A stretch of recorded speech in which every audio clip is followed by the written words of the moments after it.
Hello, মুনিয়া kitchen থেকে এলাম। এই যে ডিম আলু চচ্চড়ি করবো। এই যে আলুকে ভেজে নিয়েছি হলুদ লবণ দিয়ে, আর ডিম সেদ্ধ করে ফালি করে ভেজে নিয়েছি। আর কড়াইতে তেল দিয়েছি, যে এর মধ্যে তেজপাতা আর শুকনো লঙ্কা আর এলাচে ফোড়ন দিয়েছি। এই পেঁয়াজগুলো লাল হয়ে গেছে, মশলাগুলো দিচ্ছি, কষে নিচ্ছি।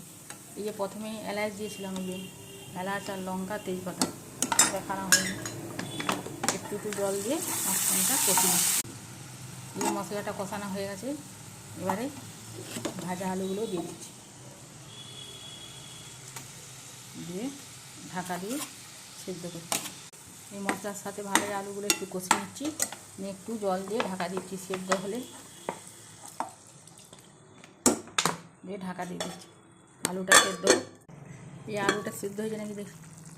আলুটা সেদ্ধ হয়ে গেছে।